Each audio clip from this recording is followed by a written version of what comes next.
Graeme Healey from Frontenac Cycle with another video on cycling, hydration, and nutrition. Today we are going to be focusing a little bit more on hydration. And with me today is... So I'm Landon. I'm not just a random person. I am a dietitian. I have a background in kinesiology, nutrition, and even ended up doing a little extra school just for fun and did my diploma in sport nutrition with the International Olympic Committee. We've touched on hydration a little bit in our previous videos. We're going to go a little bit more in depth. In general, how much should we be drinking in a day? So, like all good answers, it depends. Yes. So it depends on the environment, the person. Do you sweat a lot? Do you not sweat a lot? Are you tall? Are you short? It all changes things.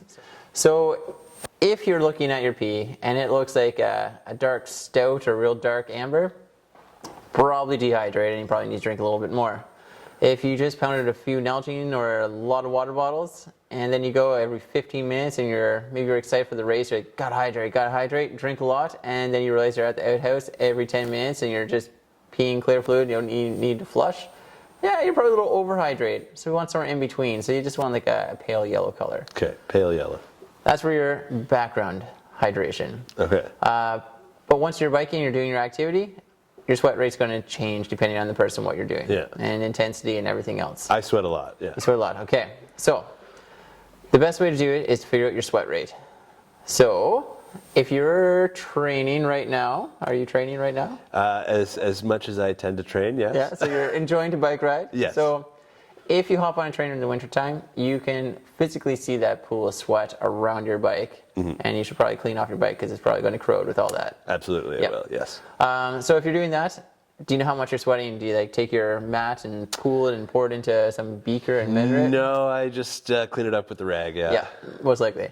So one way you can do it is strip down to minimum amount of clothing. So it could just be your shorts or whatever you're wearing. Hop on a scale, take your weight.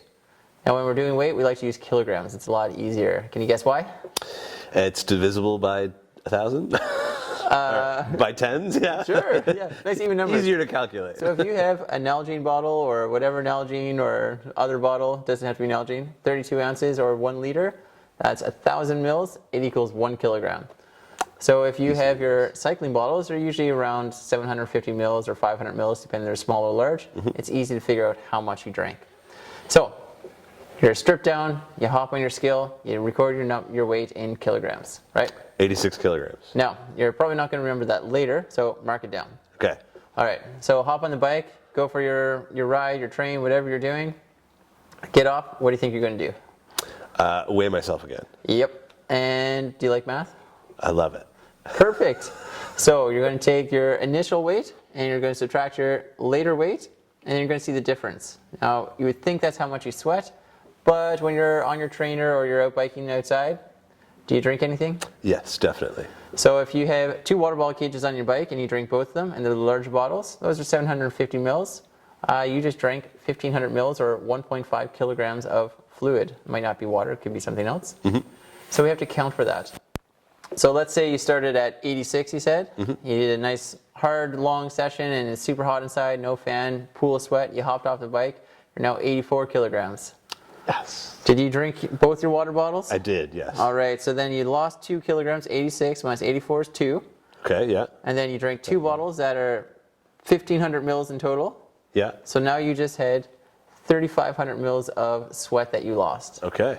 Now, I can tell if you lost 3,500 mils of sweat, that was not just an hour ride. You were probably on it for That's a lot longer than an hour. Yeah. So what you have to do is you take the total amounts at 3,500 mils, divide that by that number of hours you're on it. So if that's 1.5, 2.5, whatever, it'll give your hourly sweat rate. So now you have a target of what you can be aiming for on a ride. So that's how I'll be able to know what to bring on a long ride. Yeah. Excellent. And you don't need to replace it 100%.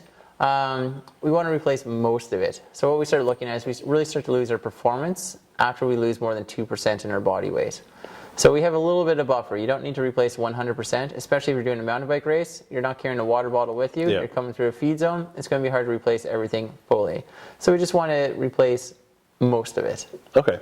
Oh, that's a good guide. And oftentimes, you hear in advertising from Gatorade, talking about electrolytes and carbohydrates.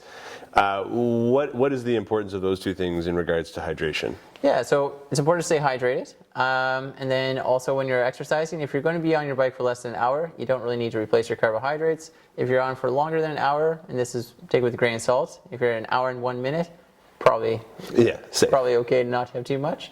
But if you're going over that hour mark, we want to start replacing some of our carbohydrates, so we have an external fuel source. Mm-hmm. So we'd be aiming around 30, 60 grams per hour, up to 90 grams if you can tolerate it and if you're trained for it. So that's going to give you a little bit more energy. You can put it in your drink, in a sport drink, so that you're not carrying a bunch of food in your pockets. You don't have to worry about that. It's easy to have, it's easy to swallow. And also, depending on what you're having, you can make it yourself.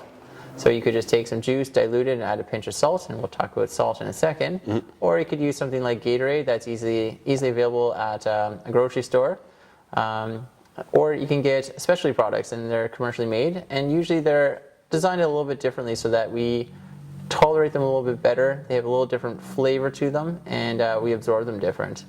So what you probably didn't know is if you have a little sugar and a little salt and we're drinking water, we actually absorb that fluid better than we had water by itself. Okay. So if you're trying to stay hydrated, a little bit of sugar, a little bit of salt is a good thing. Okay. So there's a place for sport drinks, but it's easy to mimic that with some DIY creations. You can make it yourself, do a little bit of research on it. You can definitely make your own that will work. Some commercial ones probably have a little bit larger research team and they're able to get it a little bit more dialed in. Yeah. It also costs a little bit more, but depends on what your target is, if it's for performance. And also electrolytes you asked about. So electrolytes are just salt. Mm-hmm. So you're wearing a black sweater, so it's easy to see how much you're sweating. Yeah. So if you're... The white stains. Yeah, exactly. You're going to get a lot of white stains all over it, depending on your salt loss. Yeah.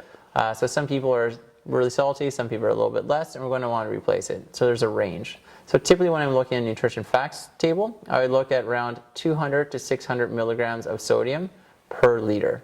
Okay. So that's not per bottle, it's per liter. Yeah. So your bottle can be a different size. Make sure you get that per liter right. Yeah, so you can make your own, add a pinch of salt. Gatorade's typically a little bit low, it's around that 200, so add a little pinch of salt to it, but some of the other products available, they're more designed for sport specific, and they're typically a little bit higher in sodium. Okay, so when I'm out cycling, obviously hydration on the bike is important, but just as important to me is the social beer afterwards. Yeah, totally. Is that gonna kill all my gains during the ride, or? Well, it's definitely not gonna have the same benefit on performance. Mm-hmm. You're not gonna hydrate the same way, which I'm sure you figured that out already. Yeah. But at the same time, you have to enjoy life as well, and if that's part of your enjoyment, then I wouldn't necessarily rule it out. Okay. If you have a race the next day, probably not your best recovery drink. Maybe wait till after the race. Yeah. Maybe chocolate milk as a recovery drink. Exactly, yeah. But that being said, a big thing with drinks or beer or whatever after is it's easy to have a few. You're very thirsty, you have them, and once we have them, we're also more likely to make poor food choices. So they're usually higher in fat. I'm guilty of that. Probably not the most balanced, so then you're losing the benefit there as well. So a couple things, have a good recovery food option. Have that before, and then if you're having your beer, then you don't make your poor food choice later. You still snuck something in. Yeah. And then just try to hydrate while you can. Awesome. Okay. Well, I really appreciate you coming by and giving us a little sharing your knowledge on hydration with us today. Thanks for coming by. Cheers. Cheers. How about that beer? Hydration.